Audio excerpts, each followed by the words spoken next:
Ante la falta de información precisa y objetiva que dé cuenta de la dimensión de la crisis carcelaria en el país, la Sala Especial de Seguimiento a las sentencias T-388 de 2013 y T-762 de 2015 de la Corte Constitucional adoptó una serie de medidas para reorientar el seguimiento a este problema. De esta manera, ordenó al Gobierno Nacional y a los organismos de control que se definan a la mayor brevedad los 4 bastiones del seguimiento. El primero de ellos es estructurar una base de datos y un sistema de información sobre la política criminal. El segundo es la configuración de las normas técnicas sobre privación de la libertad en Colombia. El tercero es la consolidación de una línea base y el cuarto la definición de indicadores de goce efectivo de derechos, a partir de los mínimos constitucionalmente asegurables definidos en esta providencia en temas como resocialización, infraestructura, alimentación, salud, servicios públicos domiciliarios y el derecho de petición de las personas privadas de la libertad. El Auto 121 de 2018 profirió otras órdenes relacionadas con los 4 bastiones del seguimiento. En tal sentido, ordenó en primer lugar al Ministerio de Justicia y del Derecho y a la Defensoría del Pueblo, como integrantes del Comité Interdisciplinario para la estructuración de las normas técnicas sobre privación de la libertad, elaborar un documento con el estado actual, el plan de trabajo, las tareas y el cronograma para, primero, la consolidación de una línea base de los principales factores de la vida en reclusión y segundo, la definición de los indicadores de goce efectivos de derechos, ajustados a los mínimos constitucionalmente asegurables mencionados en esta providencia. Además de esto, ordenó al Ministerio de Justicia informar a la Sala Especial acerca del estado actual del sistema de información sobre política criminal ordenado en la sentencia T-762 de 2015 y presentar un cronograma para su finalización. Igualmente, el Auto 121 de 2018 ordenó al Ministerio de Justicia y del Derecho que, en el informe semestral de junio de 2018, incluyera información relacionada con los avances, estancamientos o retrocesos en, primero, la estructuración de una política criminal articulada, consistente, coherente, fundada en elementos empíricos y enmarcada constitucionalmente. Segundo, el desarrollo de la política pública de concientización ciudadana sobre los fines del derecho penal y de la pena privativa de la libertad. Y tercero, la reclusión conjunta de sindicados y condenados a la articulación entre las autoridades nacionales y los entes territoriales en ese tema.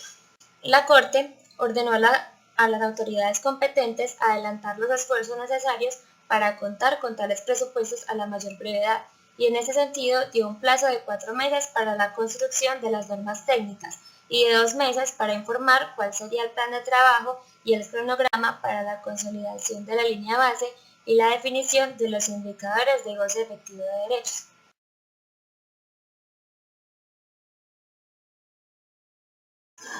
Con este auto, la Sala Especial de Seguimiento, conformada en virtud de la Declaratoria del Estado de Cosas Inconstitucionales en relación con la situación carcelaria y penitenciaria del país, adopta una serie de medidas contingentes en torno a la aplicación de las reglas de equilibrio decreciente, establecidas en la sentencia T-388 de 2013, para hacer frente al riesgo de vulneración de derechos fundamentales de la población privada de la libertad por los casos de hacinamiento grave y evidente de los centros de reclusión. En ese sentido, ordena al Gobierno Nacional diseñar un sistema de priorización de los establecimientos carcelarios del país, en el que se dé prevalencia a los que requieran medidas de atención urgentes y se intervengan de manera pronta y eficaz mediante la formulación de un plan de contingencia que contenga un cronograma de las actividades que se llevarán a cabo para la satisfacción progresiva de los derechos fundamentales, así como el presupuesto destinado para su ejecución. De igual manera, señala a la Sala Administrativa del Consejo Superior de la Judicatura, a todos los jueces y al IMPEC en relación con la aplicación de la regla de equilibrio decreciente ya mencionada. Según la evidencia aportada a la Corte, se afirma que los cierres parciales de cárceles son resultado del grave hacinamiento que hay en las mismas por parte de la población sindicada y condenada en los centros de detención transitoria del país, como lo son la SURI y las estaciones de policía. Este auto entonces obligó al gobierno a adoptar un plan para mitigar la crisis carcelaria que afrontan varias regiones del país, ya que la sala concluyó que la decisión de cerrar una cárcel debe someterse a un juicio de proporcionalidad, de manera que se pondere la aplicación de esta medida con los posibles efectos colaterales que se pueden causar en los derechos de las personas privadas de la libertad, tanto en las 134 cárceles del país como en los centros de detención transitoria. Partiendo de esto, se ordenó al gobierno la adopción de un sistema de priorización y la elaboración de un plan de contingencia para atender a la población recluida en las cárceles que se encuentre en una situación de mayor gravedad respecto del resto de los establecimientos carcelarios del país. Dicho plan debe dar cuenta de las categorías de orden que serán consideradas para efectos de la priorización, los criterios a los que obedece la priorización y la clasificación de los establecimientos penitenciarios que hacen parte de cada nivel o categoría del orden de priorización.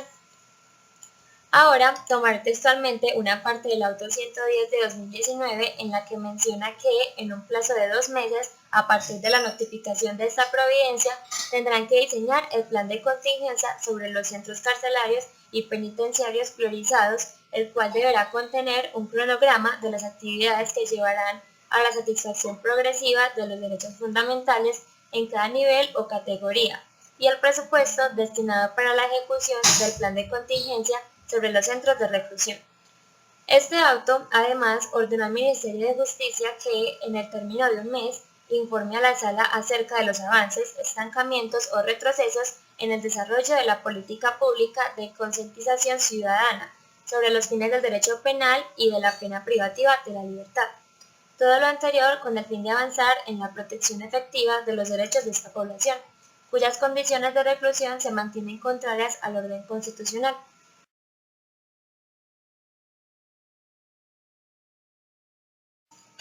En el Auto 110 de 2019 vemos claramente la pelea que se está haciendo por lograr el efectivo respeto de los derechos fundamentales de las personas privadas de la libertad por causa del hacinamiento carcelario. Y de la misma forma, en el Auto 121 de 2018 vemos que este hizo un recuento de la jurisprudencia constitucional en 6 ejes temáticos relativos a la vida en reclusión, como lo son la resocialización, la salud, los servicios públicos, la alimentación, la infraestructura y el acceso a la administración pública y de justicia. De ambos autos se identifican los mínimos constitucionalmente asegurables que el Estado colombiano debe asegurar a cada una de las personas privadas de la libertad. Sin embargo, leyendo ambas decisiones me di cuenta que en las dos se presentan retrasos constantemente a la hora de llevar a cabo las imposiciones expuestas por los mismos. El coronavirus, siendo una pandemia que nos afecta a todos hoy en día, es mucho más preocupante teniendo en cuenta el hacinamiento carcelario que hay en nuestro país. El gobierno nacional ha impuesto varias reglas a los ciudadanos, como por ejemplo el lavado de manos constante, la higiene y el hecho de tener que estar alejados de las otras personas manteniendo 1 metro de distancia. Sin embargo, esto en una cárcel es casi imposible de llevar a cabo, teniendo en cuenta el sobrecupo exagerado que hay en las mismas, las condiciones de higiene que no son las mejores, atrayendo así bacterias y enfermedades fácilmente contagiosas, porque además ni siquiera es posible respetar la regla del 1 metro de distancia. Ya sabemos, gracias a los medios de comunicación, que el coronavirus es una enfermedad altamente contagiosa, y habiendo tantas personas reunidas en un solo lugar, no sería de extrañarse que se presentaran bastantes casos en las cárceles, por lo que el hacinamiento carcelario en esta etapa sí puede estar afectando uno de los derechos fundamentales de los reclusos, como lo es el derecho a la salud. A manera de conclusión, pienso que es importante que el Gobierno Nacional preste más atención a las estipulaciones señaladas tanto en el Auto 121 de 2018 como en el 110 de 2019, teniendo en cuenta que en los dos ha habido retrasos en torno a su aplicación,